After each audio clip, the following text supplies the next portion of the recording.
So, it's been another busy news month here with lots of changes and openings at the parks. We've broken our monthly news and analysis episodes now into 3 parts for this month. A couple of days ago, I put up our first monthly news episode, which was mostly focused on the Florida resort. And today, we're going to do the same thing for the California resort. And then this coming Sunday, we'll close out this trio of episodes with one that focuses on current struggles for the larger Disney company.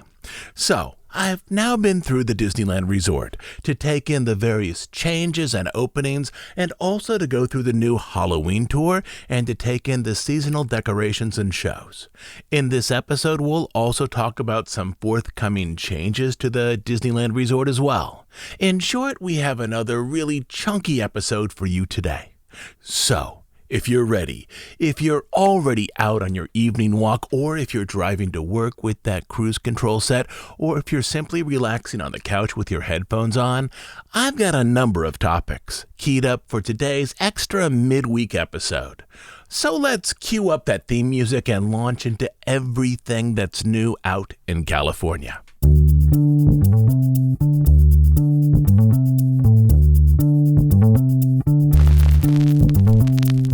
Let's start with some general updates. This past week, San Francisco Square, which was a light redressing of the Pacific Wharf area, fully opened to the public. Most of the revamped restaurants in the area have been open for a few weeks. Basically, as they were finished, they reopened, but now the entire square is done. The visual icon for the area is the San Francisco Bridge. The bridge, which is more or less the Golden Gate Bridge with Torrey Cross supports, is an adaptation of the bridge in Big Hero 6. The finished bridge structure is large enough to be impressive and also focus your attention on the land behind it. It's a nice visual set piece if you look at it straight on. But here perhaps we need to talk a little bit about how traditional versus contemporary design works in theme parks. On some future episode, we should talk about the evolution of designed space at the Disney parks, but for today, let's just say that recent Disney-themed areas are designed on a sphere, like something designed in a video game engine, where guests can look fully around them as well as up and down and remain within the same visual theme. Examples of this are Galaxy's Edge or Pandora or Cars Land, all of them lovely spaces. You can look all around you and even above, and you'll stay within the designed space. Early theme parks, however, were designed within a limited perspective. The views were designed to resemble a rectangular painting or a scene in a movie. For example, if you look straight on at the Disneyland Castle so that the experience appears as a rectangular painting before you, everything keeps to the theme: the castle, the moat, the bridge, and the landscaping. But if you look a little to the left, the theme is broken with the appearance of a fort. Or if you look a little the other way, you see the rocket ships of Tomorrowland. Disneyland was initially a park where you'd line up your camera to take photos so that the view represented one theme, whereas more recent lands, you can take video in a circle and everything remains in that theme. And all of this has to do with how we as a culture have evolved through various types of artistic images. For centuries, images were presented in a rectangular frame, and everything within that frame related to the materials of that painting. Next was photography, another image where, in an artistic sense, the presented image was a rectangle. And then came movies, another visual rectangle, then TV, obviously another rectangle. So art directors during this period in Hollywood were trained to present images as rectangles, studying painting and photography, and then applying those skills to the motion picture. Part of Walt's forward-looking materials for Disneyland was that the final canvas wasn't constrained to a rectangular field of view. Disneyland as a piece of art created the opportunity for art to be spherical, which was a new way to think about cinematic design back in the 1950s. This approach would foreshadow much later design avenues used by video games and VR, but Walt intuitively was playing with some of these spherical approaches very loosely in the 1950s.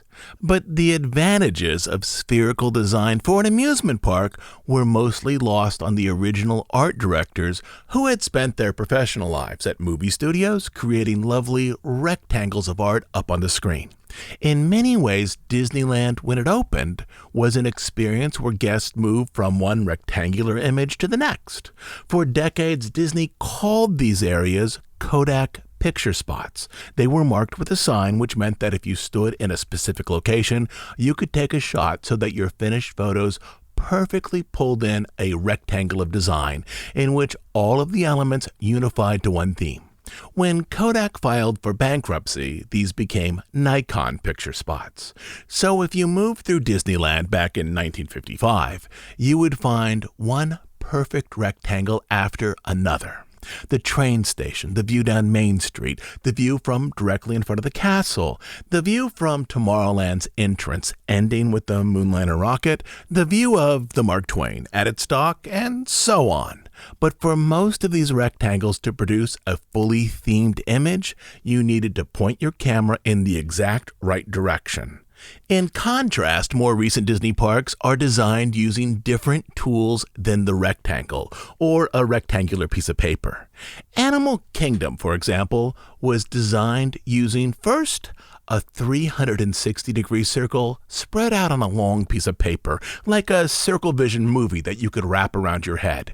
And then for later sections, such as Pandora, designers used a spherical approach, in which design elements were arranged all around you and above and below. And if you walk through Animal Kingdom, you can see this clearly. The design emphasis of Animal Kingdom for those original sections was focused on a circular panorama. Designers made these wraparound paintings and drawings. There are still some rectangles in the Animal Kingdom, but for the most part, as you move through the park, if you were to turn a circle, you would stay within a visual theme. And yes, there are some transition areas here and there, but you can stay within the moving circle for a long time while walking through the park before the visual theme transitions into a different theme. And then for later developments, specifically for Pandora, designers used that sphere. In Pandora, you can remain in theme not only when you turn a circle, but when you look up and down. In Pandora, those floating islands in the skyscape are part of that spherical design.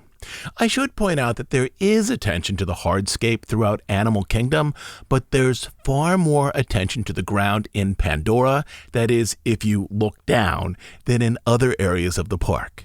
And the design canvas, the thing that designers start with, matters here. If you start with a flat piece of rectangular paper, you design for that type of space. You don't think too much about what's to the left or right of the image you're designing, nor do you worry much about what's above you. There's no place for those elements on a rectangular piece of paper.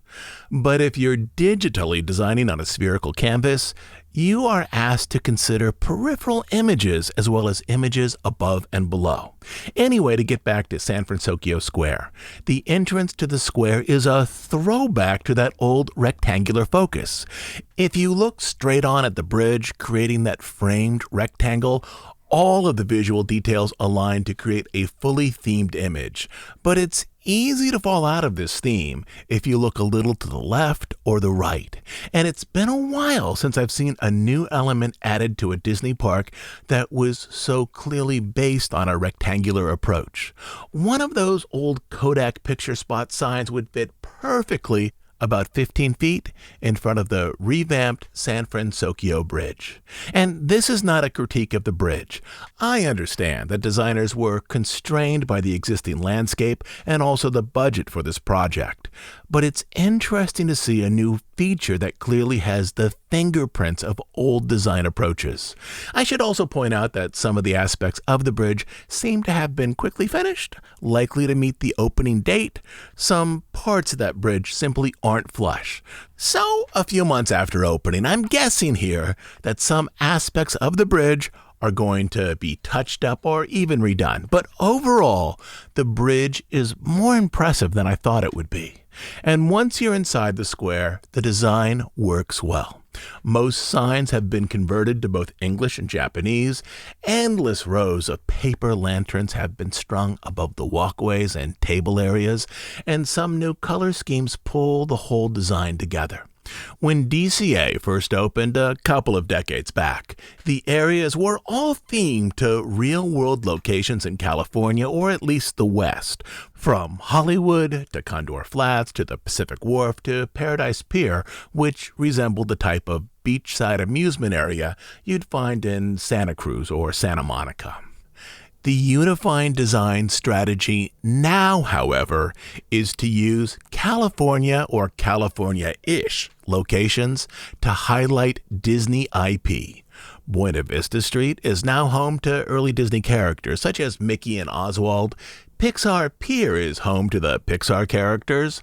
Cars Land is a West Coast themed location for the Cars characters. Avengers Campus is a West Coast industrial area, now given over to the Marvel characters. And San Francisco Square is a wharf area that is now redressed to resemble the landscape of Big Hero 6. So this design strategy appears to be a very intentional, if gradual way to refocus all the areas throughout the park. Inside of San Francisco Square, we have already talked about the revamped restaurants as they opened early. My one recommendation here, the clam chowder in a sourdough bread bowl, is still the best meal over there. But this past week, the Baymax Meet and Greet opened along with a small gift shop. The Meet and Greet area is entirely outdoors, arranged beneath an awning advertising the Hamada Bot Shop, which is a reference to Big Hero 6. The area is very lightly dressed and propped. It does feel quickly designed and quickly assembled, and more than any other redressed areas in the square, this meet and greet stage does feel low budget. But even if the setting feels on the lower end, the Baymax character costume is absolutely fabulous. It's an inflatable costume, so a big, white, puffy body with arms and legs. Baymax's legs are short and his feet are curved nubs, so he walks in stuttered, halting steps just like Baymax in the film. More significantly, Baymax speaks and has conversations with guests in his Baymax voice. His eyes also blink. You can ask how he's doing, and he'll tell you. Then he'll ask how you're doing. You can ask him to shake hands or do a fist bump like in the movie, and he'll respond. The experience is a cross between Turtle Talk and a typical meet and greet. The experience of meeting Baymax is truly impressive, both in its technology and overall design. It feels like you're actually meeting the character, even if the meet and greet area could have been better arranged. To close up this first segment, I should point out now that the majority of the park has ties to both California and Disney IP, leaving only a few sections that haven't yet been reworked to embrace a Disney film. I do expect some of the other areas, such as Grizzly Peak and the Grizzly Peak Airfield, to adapt this themed character approach in the near future, in which California-esque locations are merged with Disney IP, much in the same way that out on the East Coast, World Showcase has pulled in a lot of Disney IP to refocus international areas. This is almost surely the design direction that will be embraced by those few remaining areas in the park in the years ahead.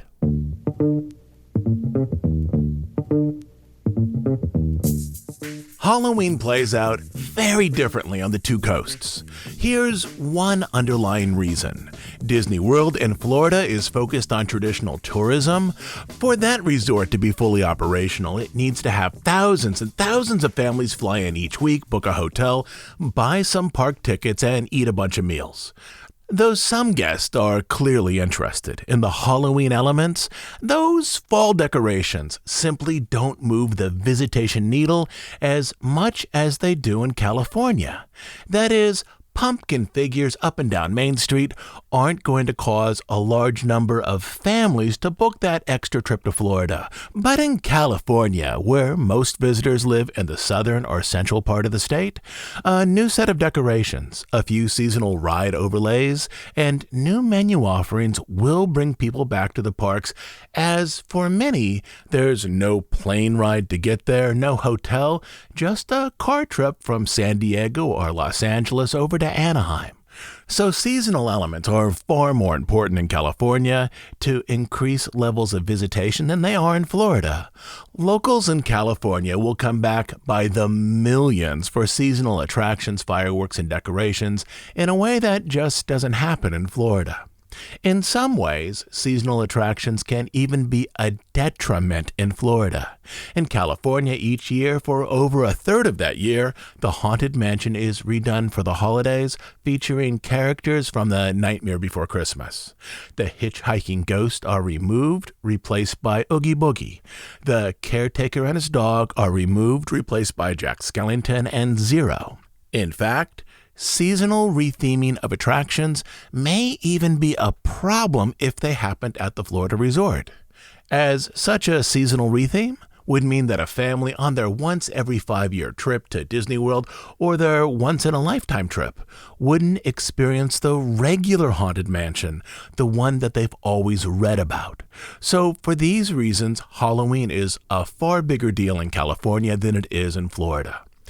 Over at Disneyland, the resort enhancements team has placed about 150 inventive pumpkins along Main Street, New Orleans Square, even though a chunk of it is still behind construction walls, has some seasonal elements added not only to the mansion, but to the retail areas of the square as well.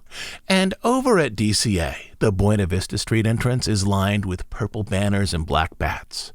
Both Disneyland and DCA have characters and Halloween costumes. Every few years, Disneyland gets a new set of Halloween costumes for these characters, and so at least on the day that I was there, all of the new costumes for Vampire Mickey and Devil Donald and so on were over on Main Street, and all of the previous year's costumes were over on Buena Vista Street. But unlike the Florida parks, there were a lot of characters in seasonal costumes out in the parks for photos. In Florida, these photo opportunities are often placed into meet and greet areas away from public view, whereas I've always felt that these characters add a lot of additional energy and interest to outdoor spaces. But admittedly, it was a very pleasant 75 degrees at Disneyland last Friday, whereas in Orlando it was 95. Anyway, on Main Street, characters are arranged around Town Square, and over on Buena Vista Street, they are near the statue of the Headless Horseman, which by itself is a nice addition to the park for Halloween. In this way, the Halloween elements are divided between the two parks. The best decorated area remains Cars Land. Cars Land is one of the strongest developments at any Disney park in the last 15 years, and part of its charm are the seasonal lights and displays which were baked into its design from the start. The decorations deeply fit the area, from the entrance sign with the zombie car to the Cozy Cone Motel with an arrangement of monster cones now, to the statue of Stanley with a black witch hat made out of a traffic pylon. Two of the attractions here also have seasonal overlays. Luigi's Rollicking Roadsters is redone for the season, with Luigi singing traditional Italian songs and arias while his cars line dance across the blacktop. Funiculi under Luigi's command becomes a song about cars preparing for a honking Halloween, and Mater's Junkyard Jamboree is also redone, with Mater singing some seasonal tunes. For example, he sings his own versions of Monster Mash and the Purple People Eater. And if you're over in Cars Land, make sure to take a ride on Radiator Springs Racers. The ride has recently been rehabbed. The animatronics are all working now, and the stage lighting is lovely. But most significantly, Disney has resurfaced the outdoor track, which makes a noticeable difference in how the cars move and handle the hills and dips on the final race. Next door, over in Avengers Campus, The Guardians of the Galaxy attraction has two versions during Halloween season. During the day, it's the traditional Mission Breakout, but at night, it becomes Monsters After Dark. The Monsters version takes place shortly after the regular version ends, in which Rocket realizes that he has just left Groot behind. Now, Rocket returns to the fortress to save Groot from monsters who wander its halls. I'm pretty sure that this is the only Disney attraction to have a two-part experience. The original Breakout followed by a second adventure to clean up problems caused by the original story. This is possible because it's largely a screen-based experience, which is easy to update midday. But there are other attractions that at least have the potential to have a two-part structure, such as Smuggler's Run. How difficult would it be to create a second adventure for the Falcon, one for the day and then another at night, in which that second trip allows you to go back and fix problems from the first? Over at Disneyland, the corridor from Adventureland to New Orleans Square to Splash Mountain remains one long line of construction. The Adventureland Treehouse appears close to opening, and maybe the opening date for this too will be announced at Destination D later this week.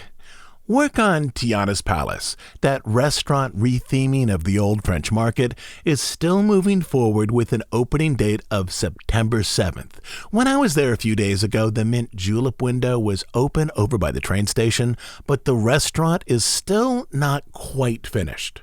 When the restaurant had its menu preview 10 days ago, the restaurant wasn't far enough along to hold the media event at the restaurant itself, or even in a portion of the restaurant, so it was held over at the Disneyland Hotel. As with the bridge over at San Francisco Square, there is likely going to be a rush to finish by the opening deadline. The restaurant will serve muffalettas, shrimp and grits, gumbo, and a poor boy, though oddly, the poor boy is a beef poor boy, as opposed to the far more traditional shrimp poor boy you'd find in New Orleans. For me, the food is hit and miss in the California parks. Around New Orleans Square, I would rank the existing restaurants in this order. First, Cafe Orleans is consistently good and has nice atmosphere. Second, Blue Bayou, though the atmosphere is absolutely lovely, has an uneven menu. And across the way, at third, is Riverbell Terrace. Part of the issue here is the limited kitchen space that's available in park areas that were largely built in the 1950s and 1960s before dining became a focus of the Disney experience. So I will be interested to see how the menu plays out at Tiana's, but that, of course, is for a future episode. Lastly, the mansion is all decked out for Halloween. As I mentioned earlier, crews have removed certain figures and replaced them with characters from A Nightmare Before Christmas. And where do those characters go when they're not in the mansion? Well, for the most part, they're simply stored. But this year, two of the hitchhiking ghosts have been placed in what is typically a cast member area just behind the tour gardens at Town Square. You can see them in person if you sign up for a paid Happiest Haunts tour. This is one of the last two tours to come back online after pandemic closures. 2 years ago, Disney brought back Walt's Main Street Story, which was an updated experience that took guests into Walt's firehouse apartment. And last year, Disney brought back the Winter Holidays tour. And this year, for the first time since 2019, Disney brought back the Halloween tour. The tour mostly focuses on Halloween elements in Disneyland with some light stories and snacks. It's a very pleasant experience. I was on the tour the first day it returned, but also, if you already have a reasonable knowledge of Disneyland history, the tour is not likely going to tell you any stories that you didn't already know. But the tour will let you see two of the hitchhiking ghosts up close. They are Phineas and Gus, the shorter of the three hitchhiking ghosts. Each of the ghosts is stationed on a fairly large mechanical base, which is maybe 2.5 feet tall. The tallest of the three, the skinny Ezra with his bowler hat, is simply too tall to fit the display space once you account for that mechanical base. But you can see Phineas and Gus up close and have your photo taken with them. For me, those 5 minutes made the tour worthwhile. To see up close the design work and the materials used on the hitchhiking ghosts. But also, it's an expensive ticket if you're just primarily interested in seeing the animatronics. As for the mansion itself, it's now decked out in its holiday finest. For those who are counting, this is the 4th attraction at the Disneyland Resort to have a holiday overlay. While over in Florida, there are 0 for the reasons that we've already discussed. Each year in the ballroom scene, out here in California, bakers create a unique gingerbread house that's placed on the table. Usually it's themed after characters from the Tim Burton film, but this year it's a mausoleum featuring an original character, the Spectre Von Ginger, who looks a lot like the Spectre in the mausoleum near the end of the graveyard sequence. The attraction remains extremely popular. During the first day of Halloween season, which was last Friday, the wait time went up to nearly 2 hours, and the Lightning Lane line stretched all the way across the bridge and over to the Hungry Bear restaurant. Wait times for the attraction are typically longest in the evening as locals get off work and head to the park to see what's new. So if you want to experience it, morning remains your best opportunity for a relatively short standby line. I'd also suggest that Genie Plus, simply to save an hour and a half in the standby line, is probably a reasonable value here, especially if you're spending most of the day in the park and can use Genie Plus for other attractions.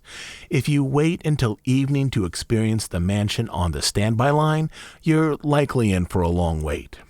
And lastly, just as the mansion was getting ready to reopen with all of the Tim Burton decorations, Disney announced that once the holiday version goes down in January, it will make some significant changes to the overall layout of the area.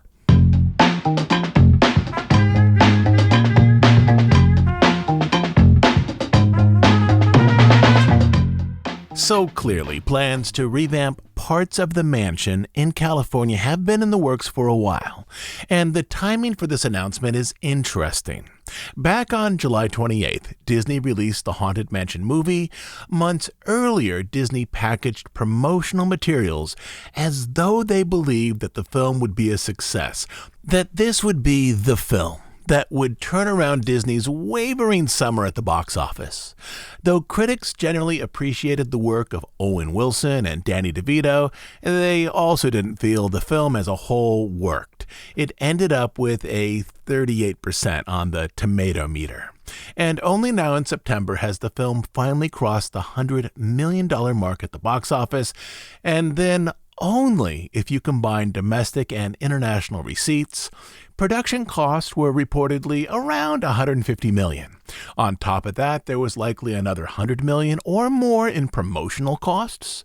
Had this film done better, I suspect the announcement that came out last week would have been slanted more to include elements from the new movie, perhaps something similar, if on a smaller scale, to how Johnny Depp now inhabits the Pirates of the Caribbean.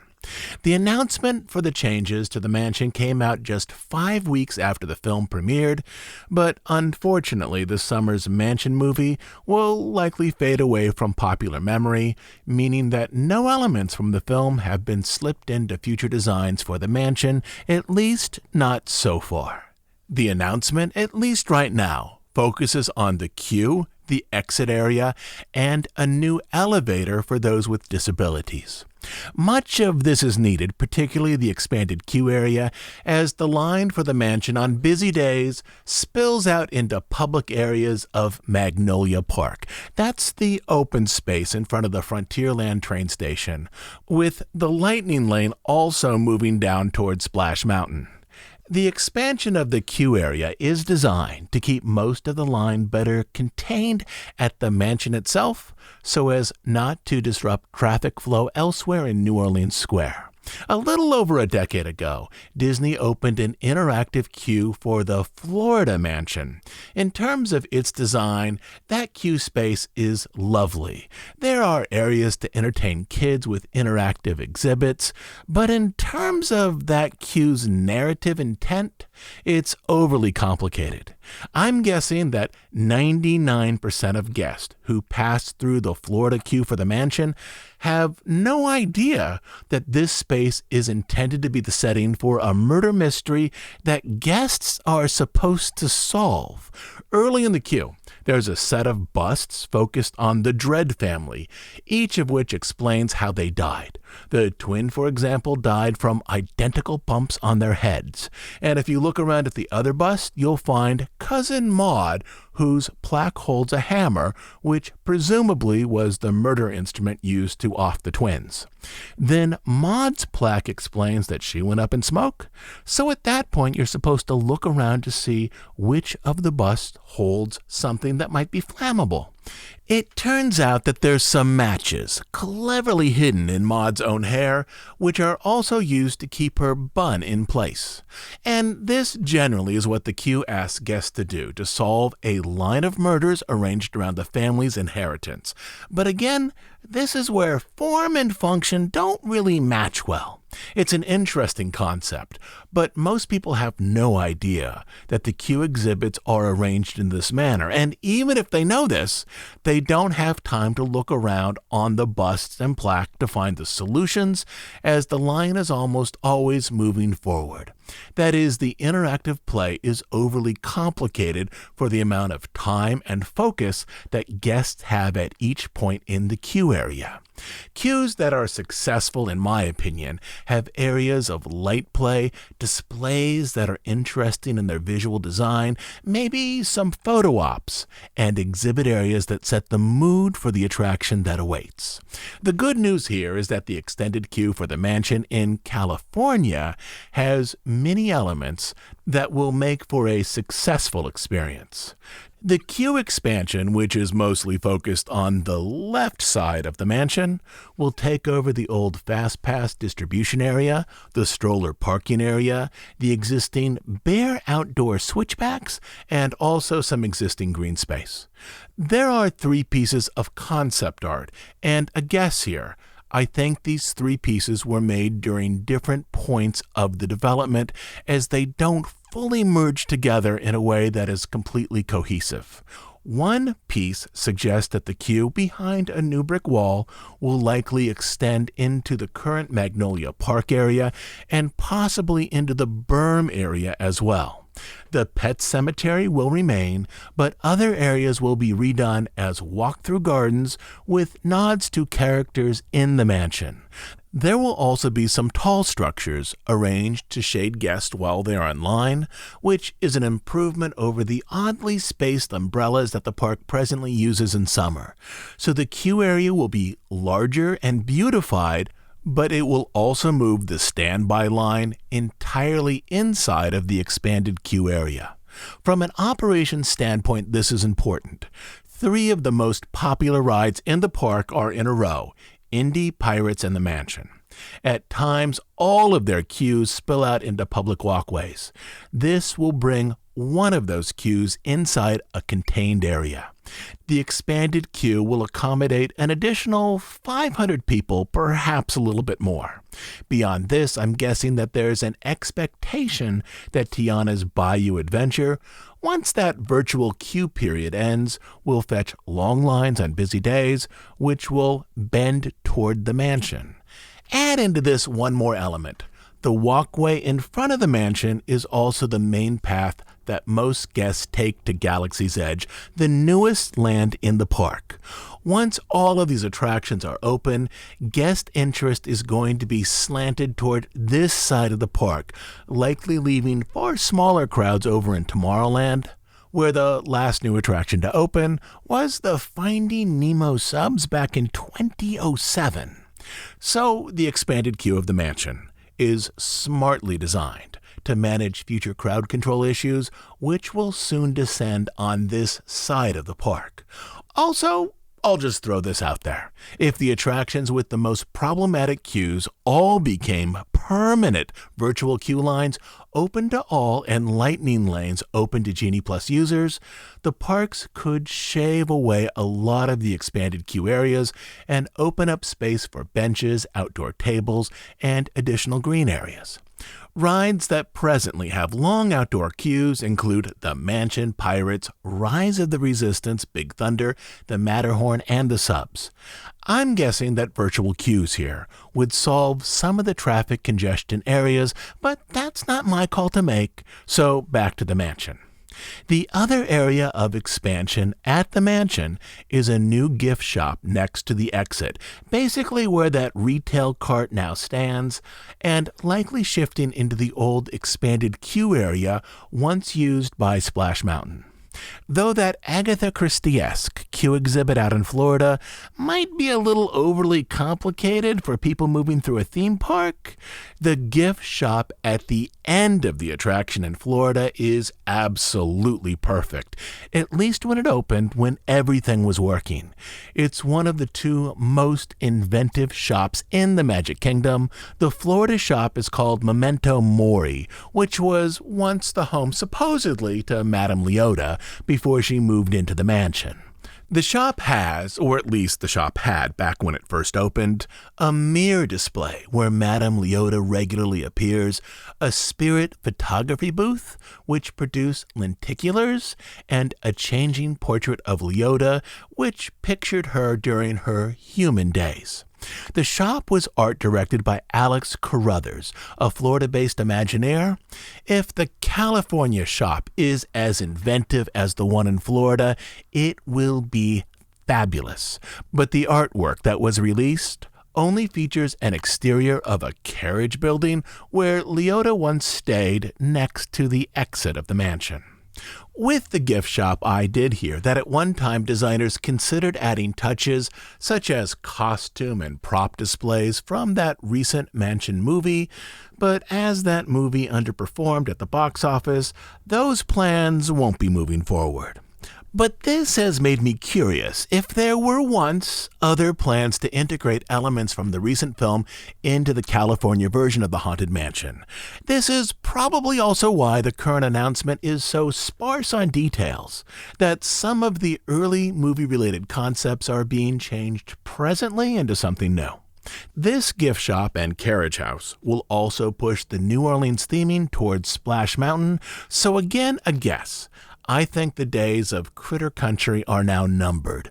With this, the New Orleans theme will stretch from Pirates all the way over to Tiana's Bayou Adventure, which leaves the Pooh attraction, which made more sense when it was across from Splash Mountain, and the Hungry Bear restaurant, which is a distant holdover from the time when the Country Bears anchored this area. I'm not sure what the solution is here, but a restaurant and a reasonably small dark ride probably aren't enough to make a themed land on their own. And so this is something to keep an eye on as we move forward.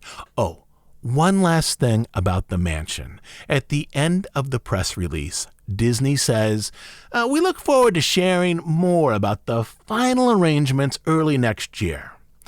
And there's a suggestion here that perhaps there might be more changes that are announced in the near future.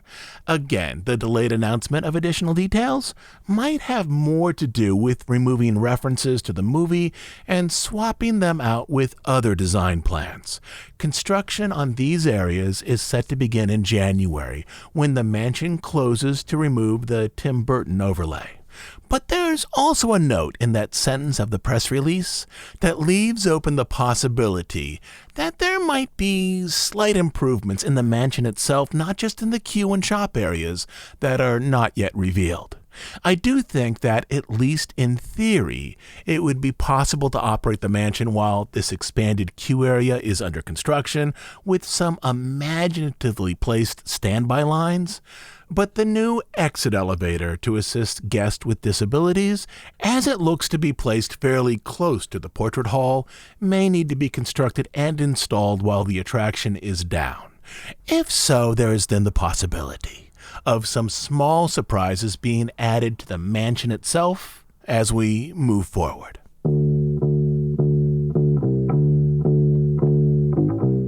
In terms of the future of the company, one big question still focuses on where the American parks are headed in the years ahead. Once Journey of Water opens in Florida, the last new attraction will be finished. There are still some attraction re-themes to complete, such as Tiana's Bayou Adventure and the Adventureland Treehouse in California. Also, there's the completion of the World Celebration Area at Epcot. This includes Communicore Hall and Plaza and Dreamers Point, which will feature a new statue of Walt. I saw this area recently. Some of the details that are emerging there are lovely and echo designs of Epcot Center from 1982. But it's presently a big pit of construction, a massive expansion of dirt and steel, a project that has now lasted years and, at least as I see it, has a year, if not more, until it's finished. In our last episode, we speculated what might be announced at Destination D this Saturday. We've also explored the various pressures placed on Disney concerning those announcements. On the one hand, Disney may be motivated to announce more for California and the international parks as a way of playing down their investment in Florida, while the company continues to battle with the governor of the state over Reedy Creek. And even though the battle is moving into the courts now, this strategy may still be useful to sway public support for the company in the state. But conversely, Disney is struggling on Wall Street. I won't break down all those elements again. They were listed off in the last episode. But the streamer, box office totals, and linear networks are all drags on the stock price right now, which is at a 9-year low. And announcements for the parks, including for Florida, may be a way to refocus investor interest and also ensure that in the years ahead, the Disney hotels there remain full. So this all begs the question, what will be announced at Destination D? Again, in our last episode, we already looked at many possibilities for Florida.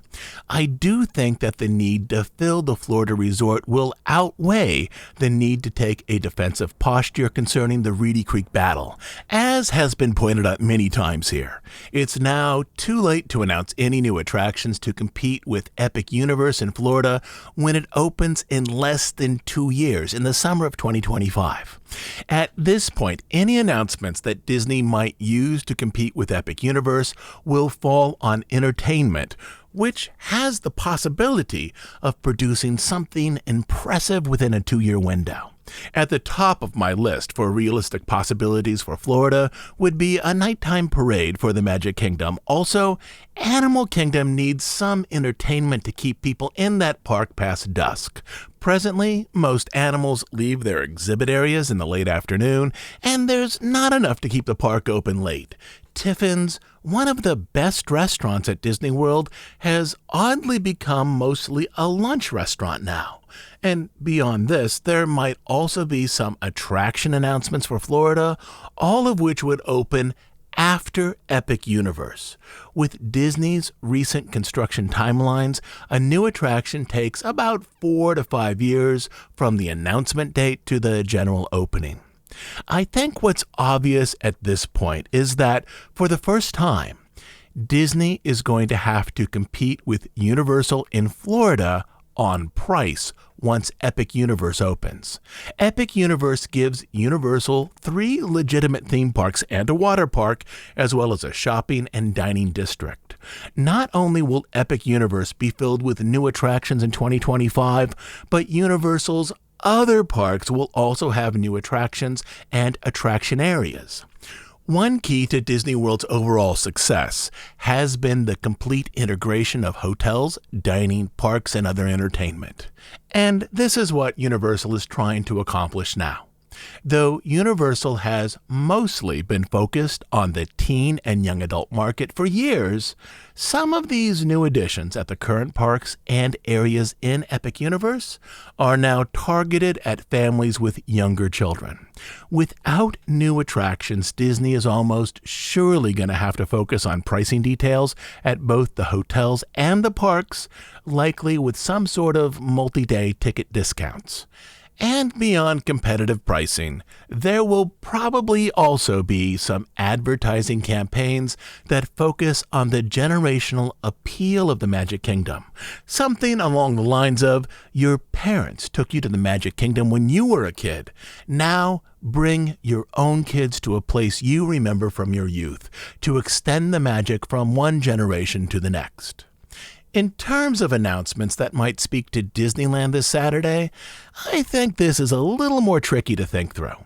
Disneyland has the most attractions and the highest overall attraction capacity of any of the American parks.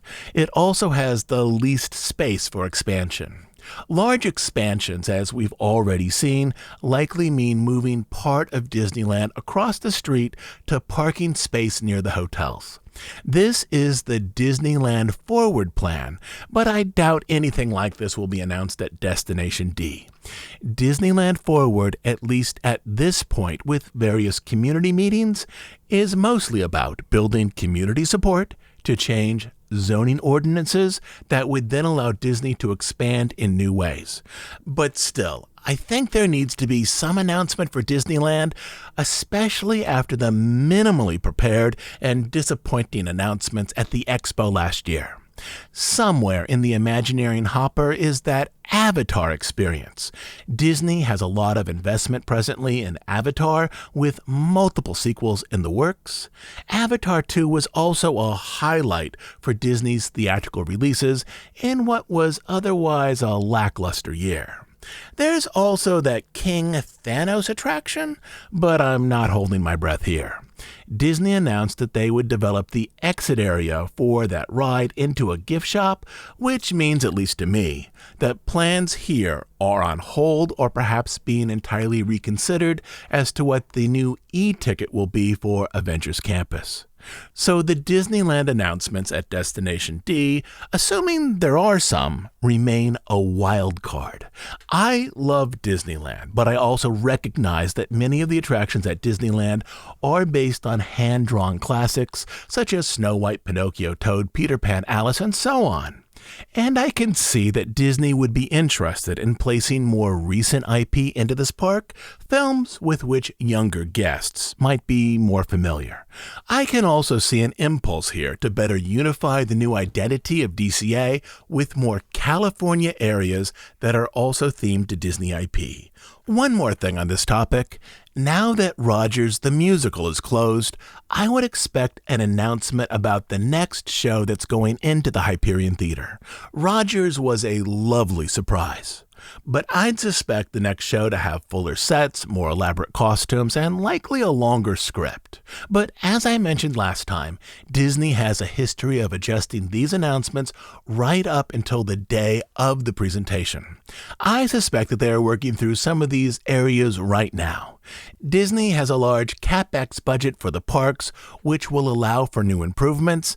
Some of that money is being devoted to the World Celebration expansion in Epcot, some devoted to the 2 Splash Mountain rethemes, but there remains a substantial amount of money earmarked for developments not claimed by announced projects. Usually, such announcements are saved for the Expo. But last year, in Chapek's final days, the presentation, where these announcements are usually made, offered very little for the American parks, where Disney typically picks up the entire tab, not co-investors. What seems clear in retrospect is this. Chapek was likely aware of the coming financial mess with Disney Plus and realized that the parks would need to underwrite the streamer, which also meant that there would be limited funds to reinvest into the parks, hence few announcements last year at the Expo. Disney Plus under Iger is still running at a loss, though that loss is nowhere near as large as it was under Chapek. This allows more money to be directed at the parks, which are perennial sources of profit for the company. And though many announcements will likely be saved for the Expo next year, I'm still expecting that we will see some meaningful revelations this Saturday as a way of Iger correcting the course of the company. But we won't know that for a few days. And so I will be back here at the end of the weekend to talk about whatever announcements were made at Destination D and what they mean for the future of the parks, and also to explore other issues as they relate to the Disney company. So with that, I'm going to put a pin in our conversation about park improvements and expansion. And at this point, you are now entirely up to date on what's happening at the California resort. And from our last episode on Sunday, you are all up to date as to what's going on in Florida as well. And so for two key areas of the company, you should now be fully plugged in, with more to follow here in a few days. Okay, one last thing. If you ride the Haunted Mansion holiday this season, the design team has added a tribute to Rolly Crump, who passed away a few months ago and who we've recently talked about on the podcast. As you go through the ride, up in the attic around those presents, the team has placed a very small version of Rolly's Candleman figure, which is only a few inches tall. So now in death, at least one of Rolly's Museum of the Weird Creations has finally made its way into the mansion after being locked out of that structure for decades. So look for it as you move through the latter parts of the attic. And with that, we're wrapping up this special midweek extra episode of our podcast with this discussion to be continued next week. I'll be back in a few days to continue our discussion of the Disney company. I hope to get our next episode posted on Sunday. I think this is likely, but depending on how robust or perhaps how light those Destination D announcements are on Saturday, I might need more than a single day to check with some sources and to put it all together. Right now, the plan is to run with Sunday, but if the announcements turn out to be larger than I imagine, which I think honestly is unlikely, we may need to bump the drop date to Monday morning. Regardless, I'll be back in a few days when we have better clarity on where all of this is going. As you know, we're an ad-free, listener-supported podcast. We do just two things. We do deep dives on stories related to the history of the Disney studios and the parks, and news and analysis of current events as they relate to the Disney company.